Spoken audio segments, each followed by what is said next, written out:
ாப்பில் வைத்து நாக்கை வெட்டிய விவகாரம் தொடர்பாக மருத்துவத்துறையின் சார்பில் விசாரிக்க குழு அமைக்கப்பட்டிருந்த ஒரு சூழல்ல தற்போது பல்வேறு தகவல்கள் என்பது வெளியிடப்பட்டிருக்கிறது.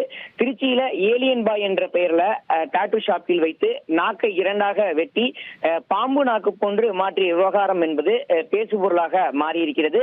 இது தொடர்பாக திருச்சி மாநகர் சுகாதார அதிகாரி டாக்டர் விஜயச்சந்திரன் கொடுத்த புகாரின் அடிப்படையில் ஏலியன் பாய் என்ற 2 நபர்கள் கைது செய்யப்பட்டிருந்தார்கள். அவர்களிடம் சுகாதாரத்துறையின் சார்பிலும் அதேபோல் காவல்துறையின் சார்பிலும் தொடர்ச்சியாக விசாரணை என்பது மேற்கொள்ளப்பட்டு வருகிறது. மருத்துவ உபகரணங்களை கொண்டு அறுவை சிகிச்சை செய்யக்கூடிய உபகரணங்களையும் மயக்க மருந்துகளையும் இந்த இருவர் எப்படி பயன்படுத்தினார், இவர்களுக்கு எப்படி இவை கிடைத்தது என்பது தொடர்பான விசாரணையை மருத்துவத்துறை இன்றைய தினம் துவங்கியிருந்தது.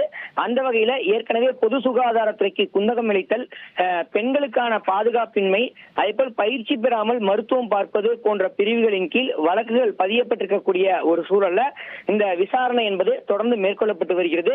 முதற்கட்ட விசாரணையில் கை முதல் அந்தரங்க பாகங்கள் வரை டாட்டூ போட்டு மாதம் 3 லட்சம் ரூபாய் வரை இந்த ஏலியன் பாய் என்பவர் சம்பாதித்ததாக தகவல்கள் வெளியாகி இருக்கிறது.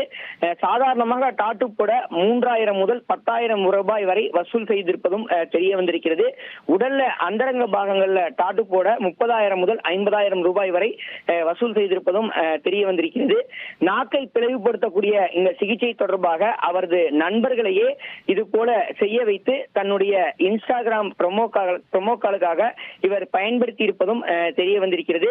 இதுவரைக்கும் 3 பேர் வரைக்கும் எந்த விதமான அனுமதியும் இன்றி விதிகளை மீறி இவர் நாக்கை அறுவை சிகிச்சை செய்து இருப்பது விசாரணையில தெரிய வந்திருக்கிறது. அந்த 3 பேர் யார், என்ன சிகிச்சை அவர்களுக்கு வழங்கப்பட்டது என்பது தொடர்பான விவரங்கள் எல்லாம் தற்போது இந்த மருத்துவ குழுவின் சார்பில் விசாரணை என்பது மேற்கொள்ளப்பட்டு தகவல்கள் திரட்டப்பட்டு வருகிறது. தொடர்ந்து மருத்துவ குழுவின் விசாரணை என்பது தொடர்ந்து நடைபெற்று வருகிறது.